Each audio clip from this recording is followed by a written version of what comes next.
মধ্যযুগ শুনলেই আমাদের মাথায় কি আসে বলুন তো? ধুলা ময়লা, অপরিচ্ছন্নতা, আর এমন একটা সময় যখন মানুষ স্নান করাকে রীতিমতো পাপ মনে করত। কিন্তু আসল ঘটনাটা কি আসলেই এমন? চলুন আজকে এই ধারণাটাকেই একটু ভেঙে চুরে দেখা যাক। ভাবলেই চোখে ভাসে কি চারিদিকে শুধু নোংরা রাস্তা, ময়লা জামাকাপড় পরা মানুষজন, আর এমন একটা পরিবেশ যেখানে স্নান করার কথা কেউ চিন্তাও করতে পারত না। কিন্তু আসলে কি ছবিটা এমন ছিল?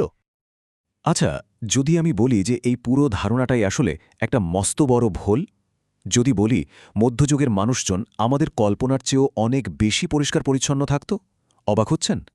শুনতে অবাক লাগলেও এটাই সত্যি। মধ্যযুগের একটা বড় সময়ে জুড়ে স্নান করাটা ছিল ভীষণ জনপ্রিয় একটা ব্যাপার। শুধু তাই নয়, এটা ছিল একটা সামাজিক অনুষ্ঠান, অনেকটা আজকের দিনের স্পা বা ক্লাবে যাবার মতো। বিশ্বাস করতে কষ্ট হবে, কিন্তু শুনুন, ১/৪ শতকের প্যারিস শহরেই ৩২টারও বেশি পাবলিক বাথহাউস ছিল। ভাবা যায়?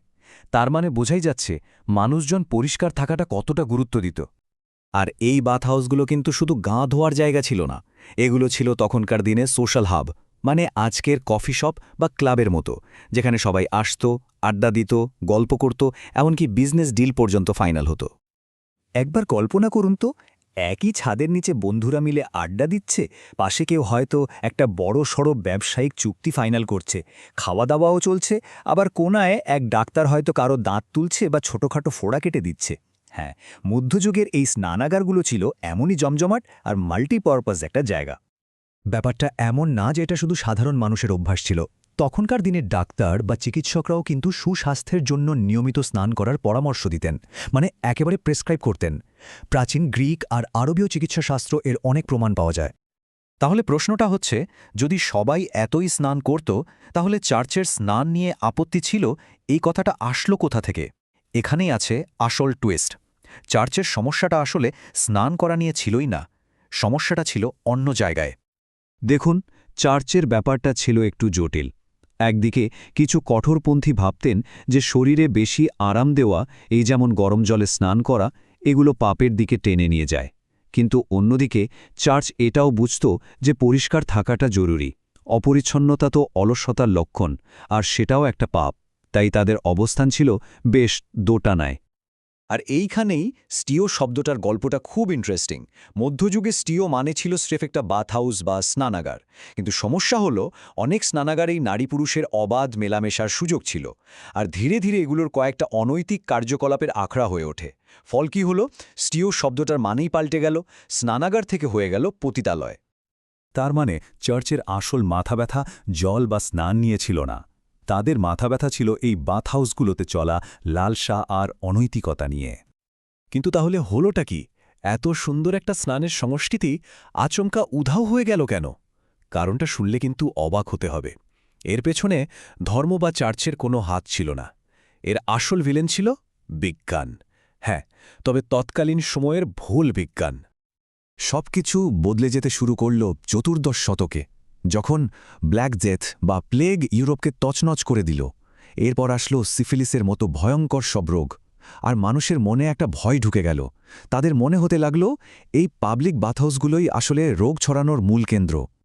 আসলে তখনকার মানুষ তো আর ভাইরাস, ব্যাকটেরিয়া বা জীবাণু কি জিনিস তা জানত না। তাদের একটা থিওরি ছিল যার নাম মিয়াজমা থিওরি, মানে তারা ভাবত পচাগলা জিনিস থেকে এক ধরনের দুর্গন্ধযুক্ত বাতাস বা বাষ্প বের হয়, আর সেটাই নাকি সব রোগের কারণ।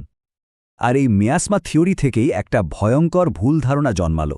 তারা ভাবত গরম জলে স্নান করলে আমাদের শরীরের লোমকূপগুলো খুলে যায়, আর এই খোলা লোমকূপ দিয়েই নাকি ওই ভয়ঙ্কর মিয়াসমা বা দূষিত বাতাস শরীরে ঢুকে যায় আর রোগ বাঁধায়। ভাবা যায় যে স্নান ছিল সুস্বাস্থ্যের জন্য, সেটাই হয়ে গেল রোগের প্রবেশদ্বার। আর যখন সেই সময়ের বড় বড় রাজকীয় সার্জন আর চিকিৎসকরাও বলতে শুরু করলেন যে হ্যাঁ, স্নান করলে শরীর নরম হয়ে যায় আর রোগ শরীরে ঢুকতে সুবিধে হয়, তখন তো সাধারণ মানুষের মনে ভয়টা একেবারে গেঁথে গেল। তো এত কিছুর পর আমরা গল্পের একেবারে ক্লাইম্যাক্সে চলে এসেছি।